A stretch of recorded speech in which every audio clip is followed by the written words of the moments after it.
Bonjour à tous et bienvenue sur Mosaïque Cristal. Aujourd'hui, tout est vrai, promis. J'en profite d'ailleurs pour féliciter toute l'équipe de Mosaïque Cristal qui s'est mobilisée pour glisser des poissons d'avril dans l'émission d'hier. Alors on ne se lance ni dans la production ni dans la diffusion de fiction. Le projet de création de studio de cinéma reste une blague. En tout cas pour le moment. Ce qui n'est ni une blague ni un poisson, c'est que le château de Frauenberg a été sélectionné dans le loto du patrimoine. Concrètement, ça a rapporté combien et quelles sont les perspectives en termes de travaux? On va faire le point avec le maire de Frauenberg, Aloïse Hauck. Bonjour. Bonjour. Et merci d'être sur notre plateau aujourd'hui. Je vous donnerai la parole en deuxième partie d'émission. On donnera aussi la parole aux internautes et ce sera à travers la voix de Marie-Morgane. Coucou. Salut. On commence cette émission à Sarreguemines, en zone commerciale de Nenkirch, où va ouvrir un nouveau lieu de restauration. Laurie est sur place. Bonjour Laurie, c'est une nouvelle enseigne qui s'installe ? Coucou Julia, alors oui, les locaux du Buffalo Grill et du restaurant Autoro ne sont pas restés vides bien longtemps. C'est Guillaume Roder et son associé Heidinger qui ont repris les locaux. Pour l'instant, ils effectuent quelques travaux à l'intérieur et devraient s'attaquer à l'extérieur très prochainement. À l'intérieur, c'est Guillaume Roder qui s'occupe de la décoration du lieu puisqu'il est à la tête d'une agence de décoration. Pour ce qui est de son associé Heidinger, il a également été à l'origine du concept de l'atelier gourmand à Sarreguemines. Donc vous découvrirez les travaux du futur restaurant lounge dans un reportage tout à l'heure. Et le gérant Guillaume Roder vous apportera quelques précisions. Merci Laurie, merci aussi à Uranie qui t'accompagne pour filmer. On revient donc vers vous tout à l'heure. Voici d'abord un tour d'horizon de l'actu en 60 secondes.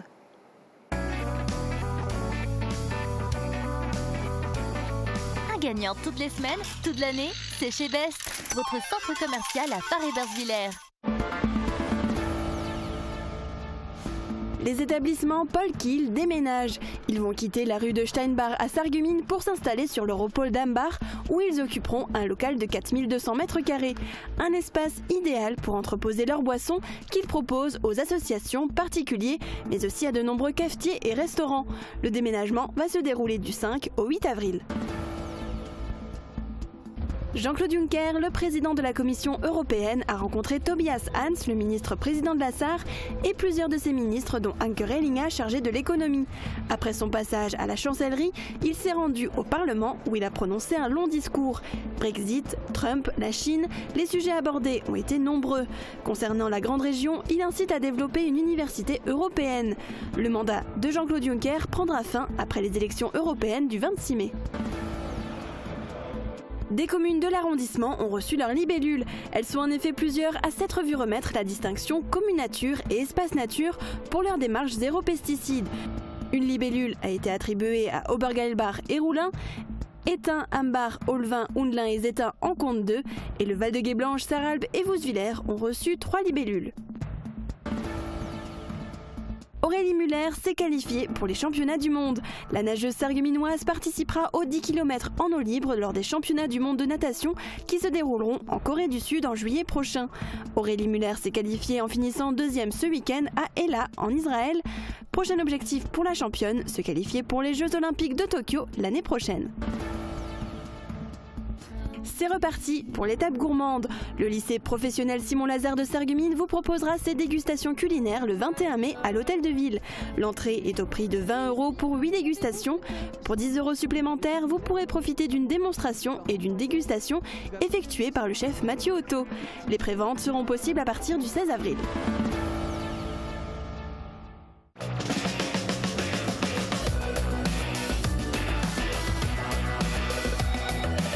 Avec l'Office de tourisme, le territoire rayonne du local à l'international. On s'était bien habitué au soleil et au grand ciel bleu, alors j'espère que vous avez fait le plein de vitamine D parce que ça se gâte. Regardez les prévisions de Météo France pour demain.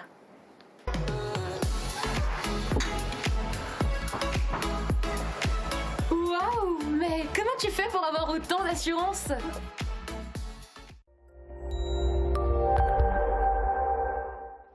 Demain, le soleil ne sera malheureusement plus de la partie. Le ciel sera très nuageux et le temps sera humide. Des averses vont se succéder tout au long de la journée. Les températures seront comprises entre 6 et 10 degrés. Demain, nous serons le mercredi 3 avril et nous fêterons les Richards. Le soleil nous accompagnera de 7h04 à 20h05. L'image du jour nous est envoyée par Yannick Kratz. Elle a été prise dans le pré du parc de l'ancien couvent Saint-Joseph de Neufgrange. Merci à vous et vous aussi envoyez-nous vos images par mail ou sur notre page Facebook.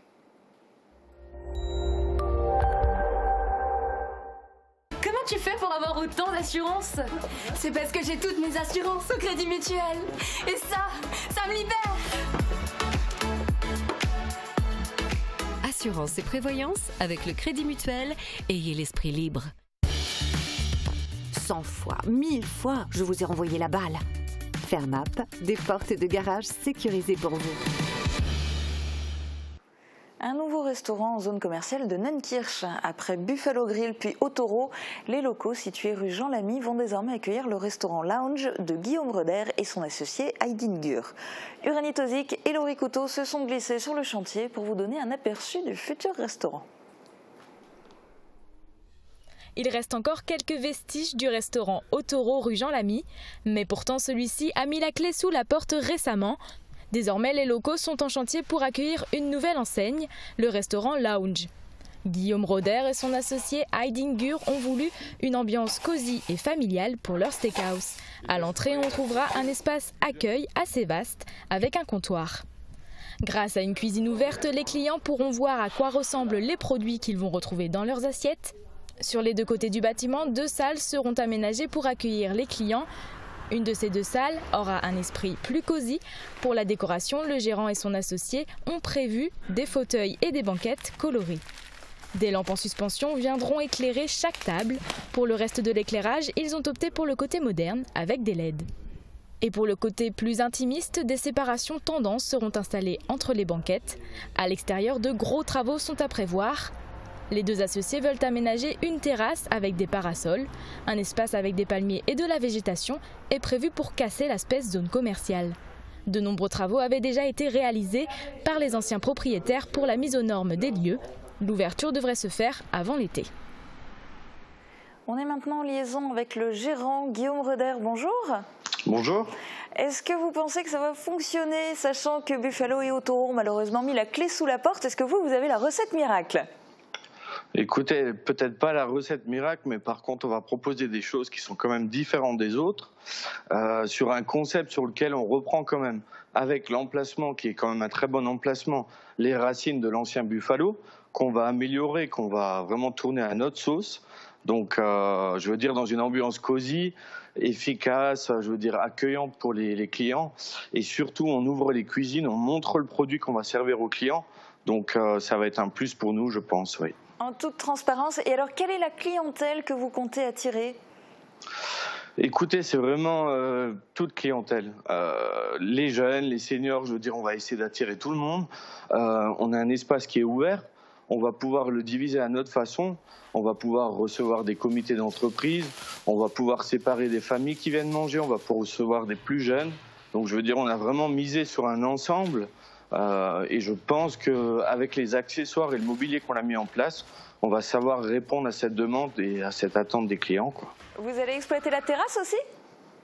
Exactement, on a agrandi la terrasse parce que autour, aujourd'hui, on ne trouve pas de terrasse assez grande pour pouvoir accueillir les clients et puis surtout pouvoir leur faire profiter du soleil pour qu'ils puissent manger à l'extérieur et bien sûr profiter des glaces qu'on va mettre en place dans le restaurant également. Alors pour tout ça, il va évidemment vous falloir du monde. Est-ce que vous embauchez? Combien de personnes et pour quel poste?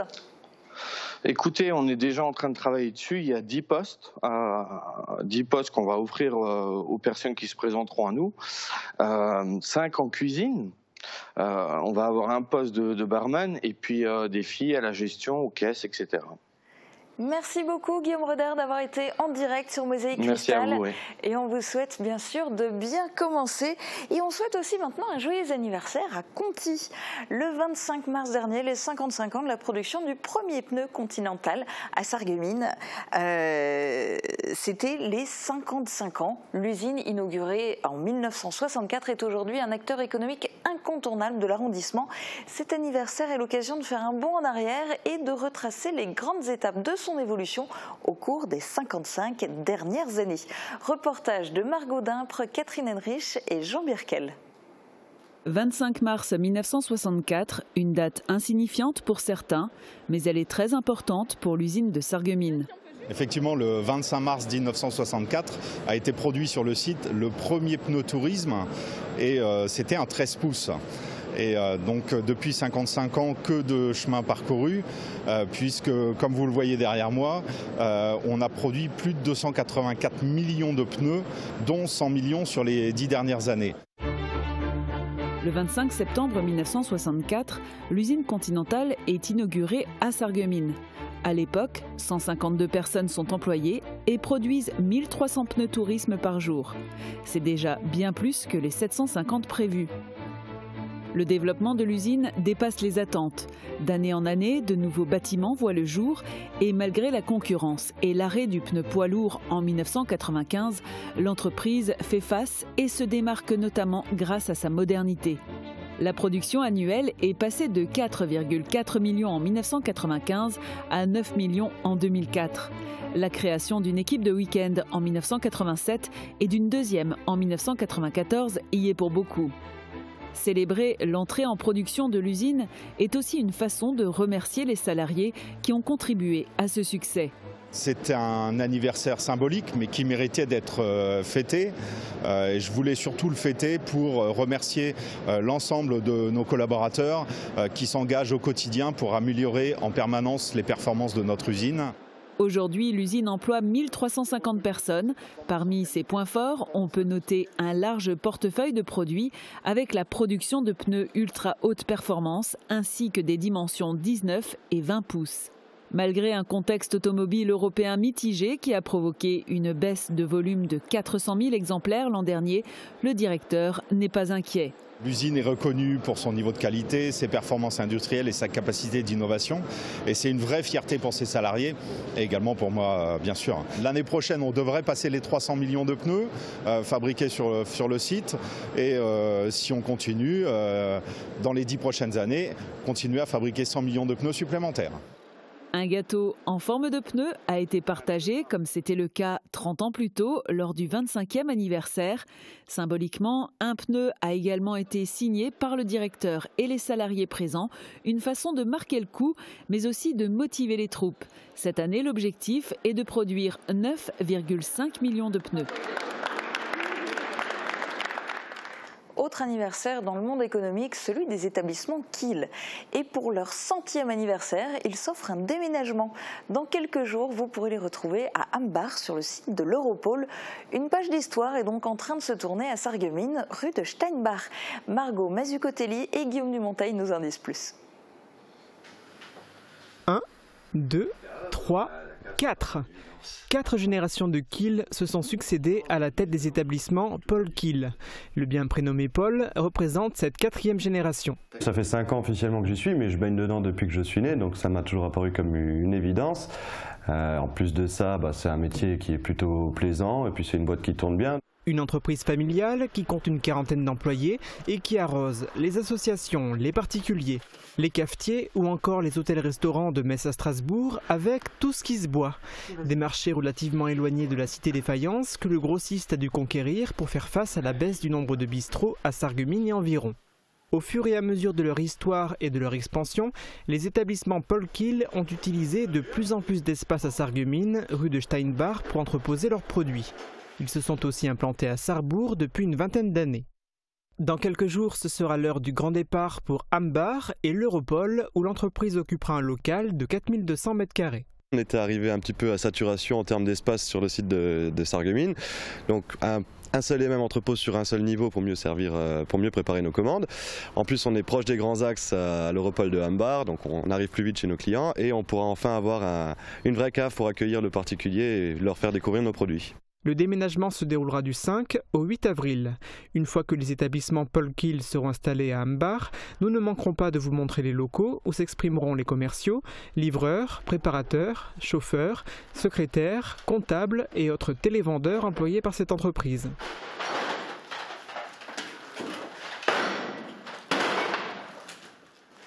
Mutualisation pour les communes de la CCPB. La communauté de communes du Pays de Bitche a acquis un nouvel outil. Marcel Vogel, vice-président de la CCPB et maire d'Ormerswiller, a rassemblé une dizaine d'élus près de la forêt du Bourbush pour une démonstration très tranchante, celle du nouveau lamier que toutes les communes pourront utiliser. Reportage de Laurie Couteau. Attention, objet tranchant. La démonstration du nouveau petit bijou de la communauté de communes du Pays de Bitche avait lieu vendredi dernier. Une dizaine d'élus se sont réunis pour admirer les prouesses de ce lamier. Avec ses 4 lames de diamètre 700 qui tournent à 12 000 tours minute, cette machine peut couper des branches de 20 cm de diamètre. Grâce à son bras télescopique, elle peut même atteindre les branches les plus inaccessibles à 6 mètres de hauteur. Coût de cet engin aux lames très affûtées, 9 800 € hors taxe. Cette machine va servir à réaliser des travaux dans les communes. Et donc chaque commune peut bénéficier de ce service à un tarif préférentiel. Et donc évite à toutes ces communes d'acheter soi-même du matériel très onéreux et donc qui ne servirait que quelques jours dans l'année. Les 46 communes du Pays de Bitche ont la possibilité d'emprunter cet engin. Le prix du prêt de ce lamier avec un agent est de 45 € hors taxe de l'heure. Pour l'emprunter, les communes doivent adresser leur demande de travaux au service de la communauté de communes. D'autres équipements sont également disponibles, comme cette broyeuse sur remorque. La pêche, c'est une tradition à Sarreguemines et surtout la pêche au poisson d'avril. C'est un rendez-vous annuel pour les enfants chaque 1er avril au Jardin des Faïenciers. Cette année n'a pas échappé à la règle, comme a pu le constater Thomas Drouin. C'est une espèce apparue dans les eaux du ruisseau du Jardin des Faïenciers il y a quelques années déjà. Cette année encore, les enfants étaient invités à parcourir les allées du jardin pour y pêcher le poisson d'avril.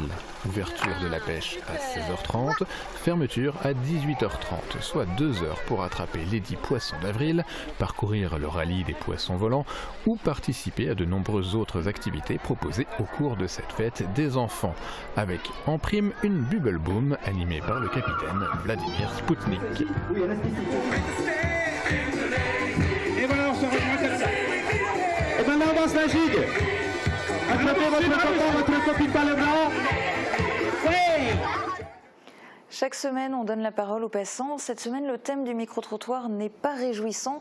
Plus 17, c'est le pourcentage de nombre de morts en plus sur les routes de France entre février 2018 et février 2019. À qui la faute? Le gouvernement indique que ce nombre accru de décès est dû aux dégradations de radars fixes. Clara Galizzi, Manel Chaman, Yanis Becker et Guillaume Dumontail ont voulu connaître votre avis. Selon vous, quelles sont les causes de la hausse du nombre de morts sur les routes? A priori, je pense que c'est plus un comportement de l'individu qu'aux règles établies concernant les vitesses limitées. À mon avis, la vitesse.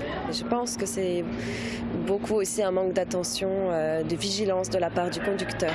La conscience des conducteurs, la vitesse, oui, mais surtout le fait qu'ils ne font pas attention. Les gens fument la drogue, donc il y a plein de choses qui rentrent en compte. Au niveau d'un accident, ça peut arriver sur n'importe quel niveau. Le gouvernement pense que le nombre de morts sur les routes augmente à cause de la destruction des radars. Que pensez-vous de cette opinion ?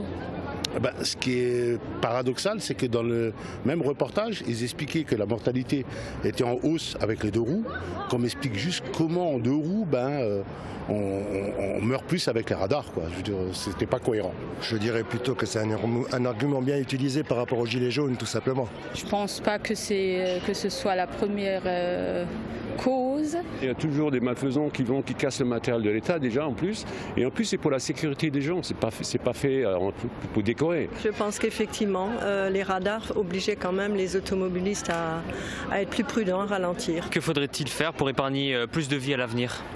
Se concentrer essentiellement sur les villes parce que le nombre d'accidents a augmenté sur tout ce qui est piétons et vélos. Donc en priorité les vélos, les deux roues. Et puis après pour le reste, l'état des chaussées et puis réfléchir par rapport à un conducteur et pas forcément aux représailles qu'on peut en tirer des PV et des permis à points. Que faudrait-il faire pour épargner encore plus de vies à l'avenir ? Sensibiliser un peu les gens à réduire la vitesse. Être un peu plus strict sur les gens qui se font prendre sur les limitations de vitesse justement. Mais c'est le kilométrage. Partout, même sur l'autoroute. Les voitures autonomes vont-elles avoir un impact sur l'évolution du nombre de morts sur les routes ? Je pense qu'on ne connaît pas encore assez la technique de ces voitures, mais disons que j'aimerais pas me trouver dedans. Le défaut zéro dans l'électronique ou l'informatique ou dans la technique n'existant pas, j'y crois pas. Et il y a eu déjà des cas très graves aux États-Unis. Donc ça ne sera pas pour tout de suite. Moi je pense que ce serait mieux. Parce que la machine ne fera pas les erreurs que l'homme fait. Ça c'est évident pour moi. On verra. L'avenir nous le dira. C'est une nana qui s'est fait arrêter par la gendarmerie. La fille elle ouvre la fenêtre. Le gendarme il lui fait gendarmerie nationale, contrôle d'identité, vos papiers s'il vous plaît. Et puis elle lui donne les papiers. Dit, je tenais à vous signaler que vous venez de griller un feu rouge, ça fera 4 points. La fille, elle le regarde, elle fait « Ah bon, vous distribuez points maintenant ?» Et le gendarme lui répond « Oui, et à partir de 12, vous avez droit à un vélo. » Elle est bien vraie. Plus sérieusement, voici un message de la police nationale. Il s'agit d'un appel aux victimes. 2 suspects ont été interpellés suite à des vols aggravés commis ce week-end. Dans la nuit de vendredi à samedi, des sigles de marque automobile ont été dérobés sur des véhicules qui étaient stationnés rue du Parc à Sarreguemines et à l'arrière de l'ancien hôpital. Une 30aine de véhicules seraient concernés. De nombreux sigles ont été retrouvés lors des perquisitions. Si vous faites partie des victimes, vous allez pouvoir récupérer vos sigles. Faites-vous connaître en vous rendant au commissariat de Sarreguemines ou en appelant son standard au 03 87 98 42 54. Et de même, si vous avez des affaires qui ont disparu du centre équestre de Sarreguemines où ces 2 mêmes auteurs auraient commis un cambriolage le 2 mars dernier, des affaires d'équitation ont été retrouvées et pourront être restituées à leurs propriétaires. Dans un instant, on s'intéresse au château de Frauenberg et puis on vous emmènera en balade à la découverte du moulin d'Eschwiller. A tout de suite.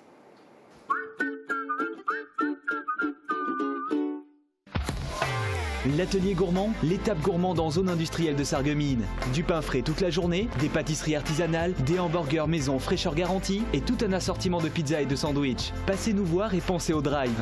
En ce moment, destination évasion avec le wrap Viva Mexico et le menu bacon New York.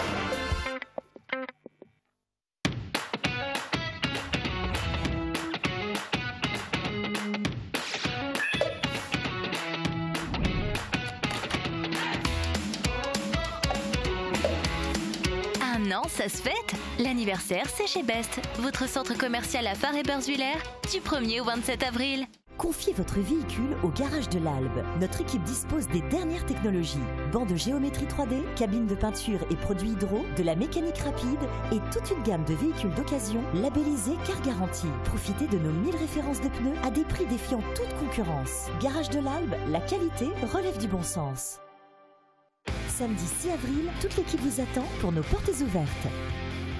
Du 19 mars au 7 avril, la ville de Sarreguemines vous propose la 21e édition du festival Mira de Plate, festival de langue francique et des langues de France sur le thème des plantes pour la vie. Au programme de cette édition exceptionnelle, des expositions, du théâtre, de la chanson, de l'humour, des conférences, sans oublier le traditionnel bal folk le 6 avril. Programme à découvrir sur www.sarreguemines.fr. Toutes les tendances déco sont chez Pink, saison par saison. Et pour toutes les occasions, votre paradis déco vous accueille sur plus de 1000 mètres carrés. Venez chez nous. En plus, le parking est gratuit à l'arrière du magasin. Pink, à Sarrebruck, à côté de l'Europa Galerie.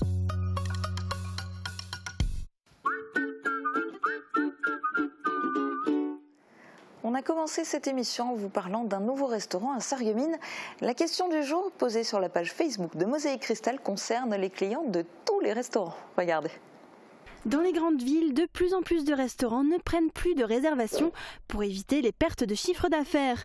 Est-ce que pour vous, la réservation est indispensable? Répondez-nous dans les commentaires. Alors Marie-Morgane, pour nos internautes, réserver, est-ce que c'est vraiment indispensable? Alors pour une grande partie d'entre eux, ils ne s'imaginent pas faire la queue pour aller au restaurant.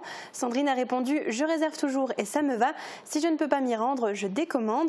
David a écrit « Si je vois qu'il y a du monde direct, je fais demi-tour ».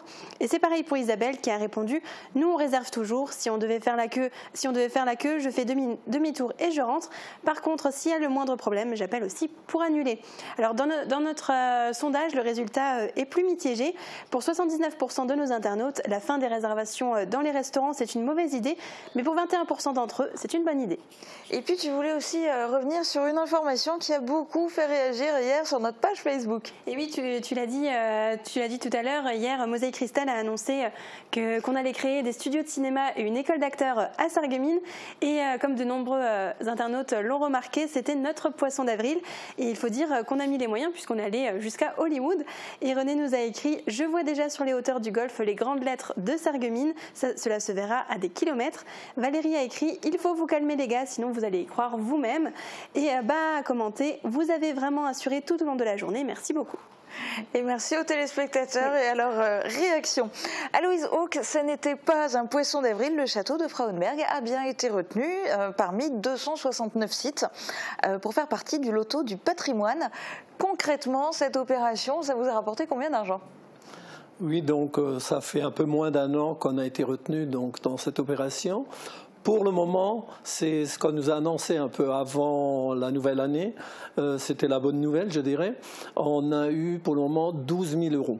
Donc je dirais que ça risque de changer un tout petit peu. Mais 12 000 euros, c'est sûr, c'est ce qu'on va recevoir de l'opération Berne. Alors c'est bien, c'est sympa, mais c'est largement insuffisant, bien évidemment. Les besoins financiers sont conséquents parce que le château nécessite des gros travaux et notamment une mise en sécurité. Concrètement, qu'est-ce qu'il y a besoin de faire au niveau du château ? Donc il faut savoir que le château date du XIVe siècle et que déjà en 2013, on nous a signalé que l'état de péril du mur de soutènement des ruines du château de Frauenberg. Et on s'est lancé là-dedans parce qu'il fallait impérativement le restaurer ou restaurer le mur parce qu'il y avait un danger pour les gens qui habitent en contrebas. Voilà, donc on a lancé le projet, ça ne va pas du jour au lendemain, et il s'avère qu'il y a une longueur de 30 mètres environ sur 5 mètres de hauteur qu'il faut entièrement refaire.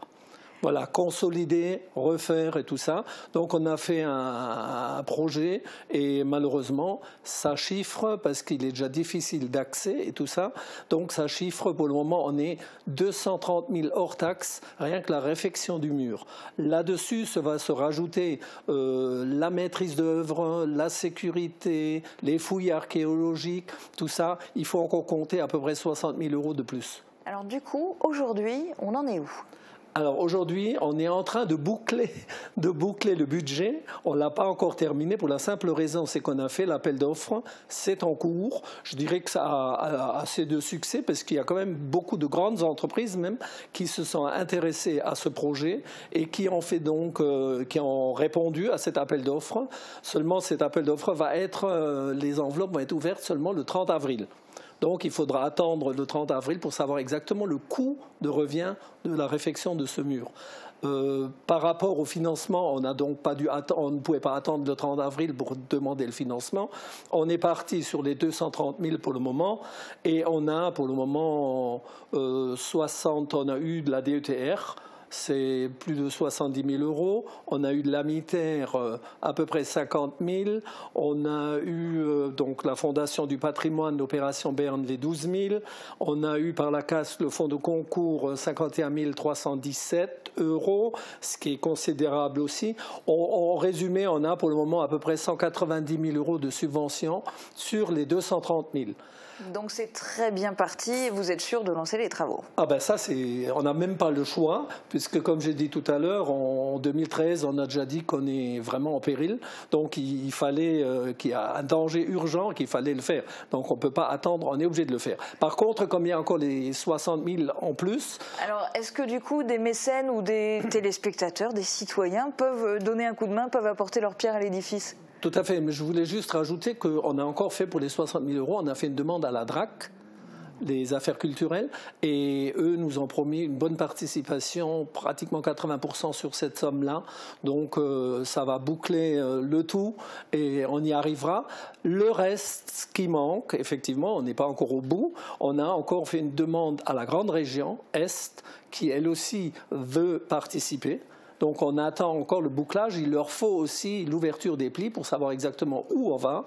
Et après, comme vous avez dit, on attend les mécènes, on attend donc, on a fait une inscription à la Fondation du patrimoine où tout un chacun, j'en profite de l'émission pour dire que tout un chacun peut faire un don à la Fondation du patrimoine concernant les ruines du château de Frauenberg, et cette somme sera abondée dans le même montant que ce que l'on va avoir pour la Fondation.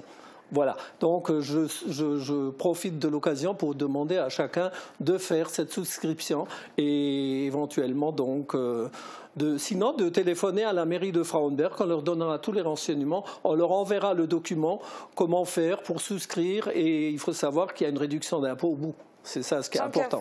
Tant qu'à faire.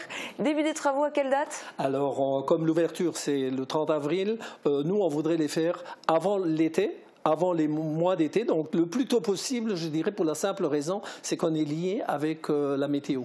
C'est très difficile d'accès et si l'on ne peut pas accéder, ils ne pourront rien faire. Donc il faudrait commencer les travaux, si l'entreprise est retenue et si c'est une grande entreprise et qu'elle a les moyens, de commencer tout de suite au mois de juin. Eh bien, on vous le souhaite. Merci beaucoup, Louise Auque, d'avoir été avec nous aujourd'hui. Et je sais que vous êtes un de nos fidèles téléspectateurs, donc vous savez que chaque mardi, les jeunes sont mis à l'honneur sur Mosaïque Cristal. Marie-Morgane, tu nous présentes qui aujourd'hui? Aujourd'hui, on va rencontrer Iman. Alors, si vous avez tendance à stresser avant un rendez-vous important ou un examen, elle vous propose sa solution, le chant. C'est son kiff, regardez. Bonjour, je m'appelle Iman. Je suis au lycée Simon-Lazare, lycée professionnel à Sarreguemines. Je pratique boulangerie-pâtisserie. Ma passion, c'est chanter et j'aime beaucoup faire ça. Ça me relaxe, tout ça. J'aime vraiment beaucoup, surtout avant une évaluation ou un examen, je chante. Et j'aime vraiment beaucoup et c'est cool. Plus fluide, plus zen, et tous ceux qui sont seuls, allez, venez, et entrez dans la danse, allez, venez, laissez faire l'insouciance.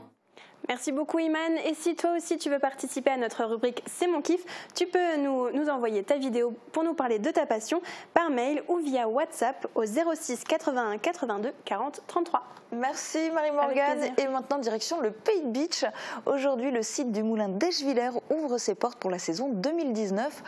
On Tour vous propose de découvrir ou redécouvrir ce site aux multiples facettes.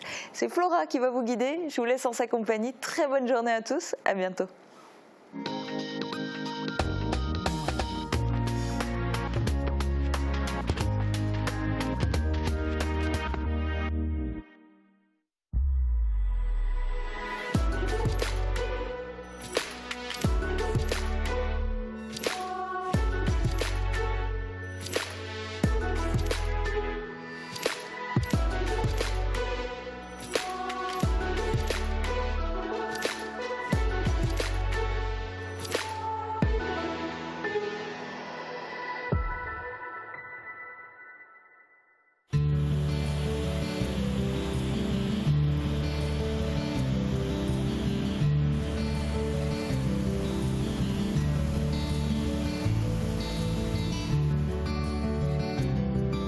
Bonjour à tous, on se retrouve pour un nouveau numéro On Tour. Cette semaine, nous sommes au moulin d'Eschwiller. Vous verrez qu'entre sentiers en pleine nature, ruchers, scieries et le moulin, bien sûr, il y a plein de choses à découvrir.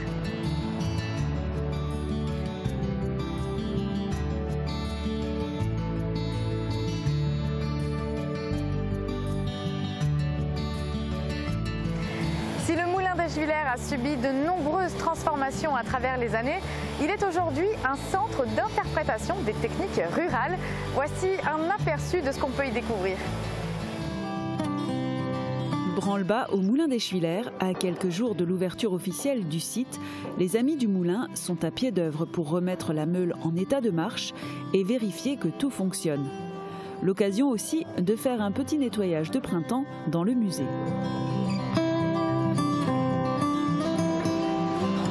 Depuis 1987, le moulin d'Eschviller accueille le public dans un ancien moulin devenu musée.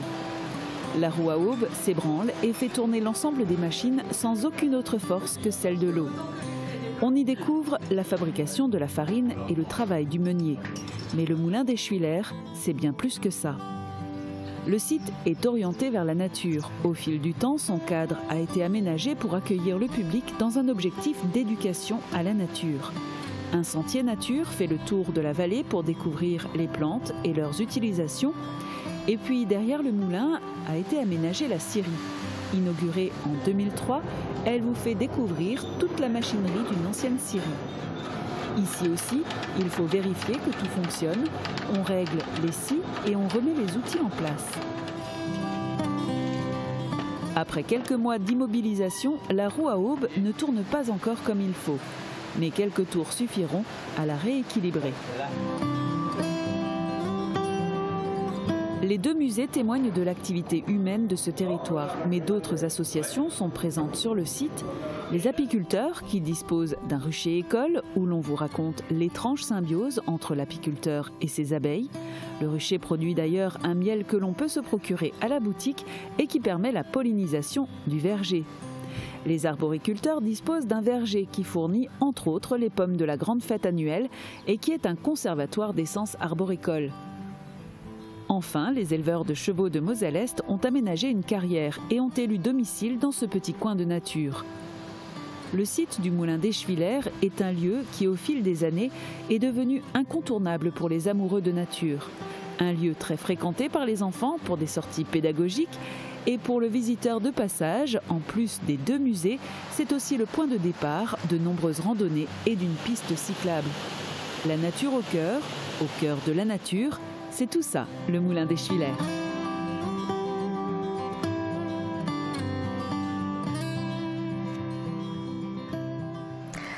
Sandrine Vogel, la vocation du site, c'est d'être un centre d'interprétation des techniques rurales. Alors concrètement, ça veut dire quoi? Alors concrètement, sous ce nom très ronflant, effectivement, c'était vraiment axé sur les techniques, parce qu'on a effectivement un vieux moulin, une reconstitution d'une ancienne scierie. Donc au départ, c'était vraiment les techniques, l'outillage, ce type de choses qui étaient vraiment mis au premier plan. Et puis ça a évolué. Et ça a évolué. Actuellement, on est beaucoup plus, ça a évolué progressivement en travaillant avec le parc également, qui était à l'origine sur cette appellation-là. Et ça a évolué parce que justement, on est beaucoup plus dans une dynamique nature, éducation à l'environnement, le développement durable, des thèmes très actuels et où le public est vraiment demandeur, quoi. Ici, les équipes font quasiment toutes partie d'associations en fait. Alors sur le site, vous avez une toute petite équipe communautaire parce que le site est en gestion par la communauté de communes et on a en fait 3 associations de bénévoles. Donc on a l'association des Amis du Moulin qui est à l'origine de la création de ce site, donc il y a près de 30 ans. Ouais. Et ensuite on a une association d'arboriculteurs et une association d'apiculteurs, l'AEDAE. Alors ces 3 associations réunies qui animent le site par les ateliers des visites représentent grosso modo 90 personnes. Ah oui, c'est quand même conséquent. Oui. Alors là, la saison 2019 démarre tout juste. Et j'ai entendu dire que le carnet de réservation était déjà plein. Pratiquement, il reste encore quelques petits trous, mais comme la vocation essentielle du site, c'est des accueils de scolaires. Donc effectivement, sur les mois après les vacances scolaires jusqu'à la première semaine de juillet, c'est très rempli. Et ça, c'est parfait pour vous, ça? C'est parfait, c'est parfait. Bon, on accueille aussi des groupes adultes en dehors des horaires des scolaires, donc là, il reste de la place, il n'y a aucun souci. Mais c'est vrai que sur le programme scolaire, ça commence à être très chargé. Oui. Et puis, il faut dire que le moulin est un vrai lieu d'animation. Ici, les scolaires, par exemple, peuvent découvrir l'histoire, mais on peut aussi y faire la fête. Un panel d'activités pour les enfants, mais pas seulement. Le Moulin d'Eschwiller est le lieu incontournable pour une sortie scolaire. Fabriquer des bredels ou du pain, jouer les apiculteurs ou les meuniers, ou en savoir plus sur l'environnement, les plantes, les arbres. On ne s'ennuie pas au Moulin d'Eschwiller. Les classes passent parfois une journée complète sur le site. Mais sortie du cadre scolaire, l'année est aussi ponctuée de divers temps forts. À chaque saison, sa fête et son public toujours nombreux. La saison démarre avec une animation de Pâques et se finit avec une terrifiante soirée d'Halloween.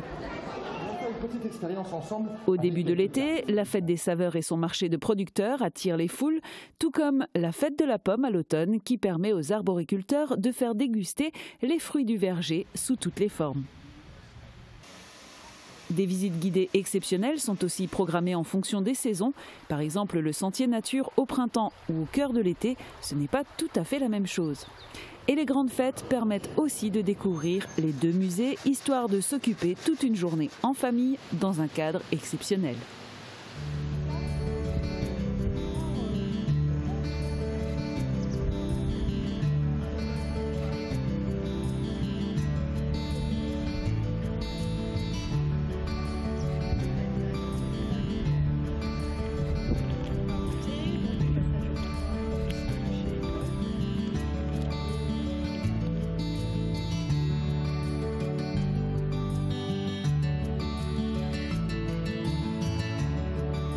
Alors là, Sandrine Vogel, on se trouve dans le rucher.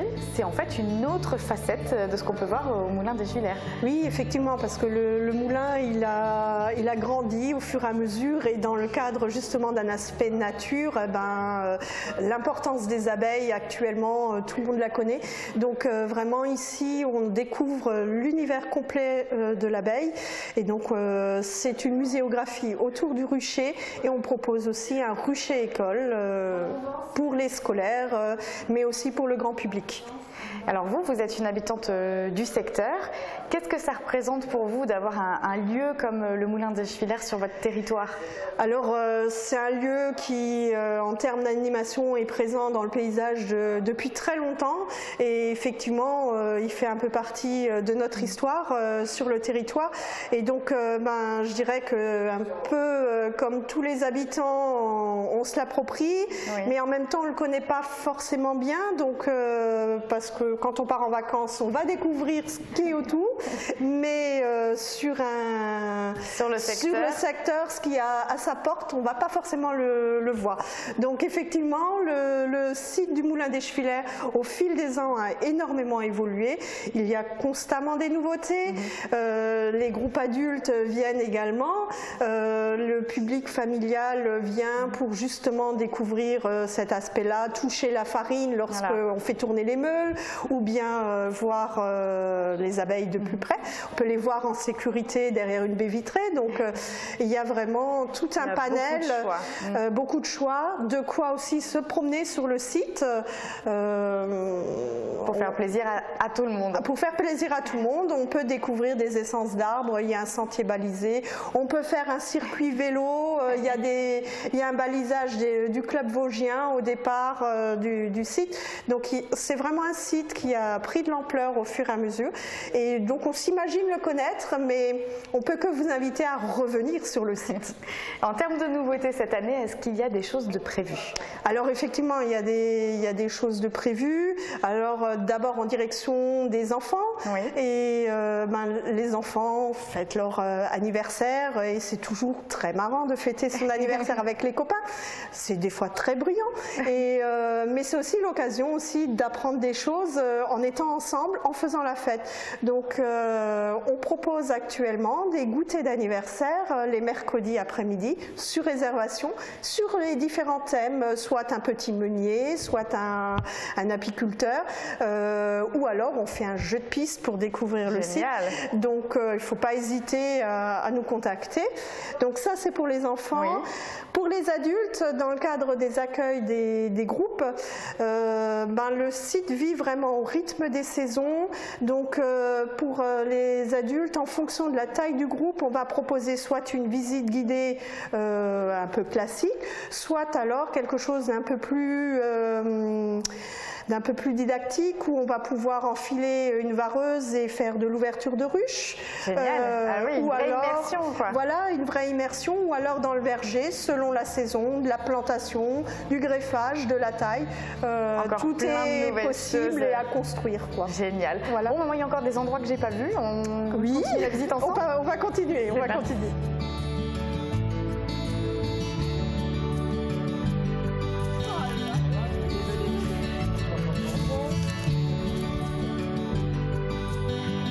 Et puis vous le voyez ici, il y a même un troupeau qui a élu domicile.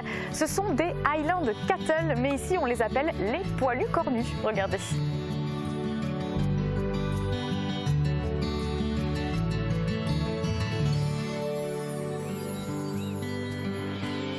« 8h30 du matin, à proximité du site de vannage du moulin d'Eschwiller. C'est l'heure du petit déjeuner pour ce troupeau de Highland Cattle. Ces poilus cornus, comme on les appelle ici, ont été introduits dans la vallée dès 1991 par le Parc naturel régional des Vosges du Nord. Objectif, la gestion écologique de friches dans les fonds de vallée pour maintenir les espaces ouverts. En effet, ces vaches sont de véritables débroussailleuses sur pattes. Elles sont aussi particulièrement rustiques et s'adaptent aux zones d'accès difficiles et humides. Avec le temps, elles sont devenues de véritables résidentes du moulin d'Eschwiller et on vient se promener ici rien que pour les voir. Au tout début du printemps en particulier, période où vient au monde une nouvelle génération. Cette année, il y a eu 5 naissances au moulin d'Eschwiller. De mignonnes boules de poil qui pèseront à l'âge adulte 500 kg pour une vache et 900 kg pour un taureau.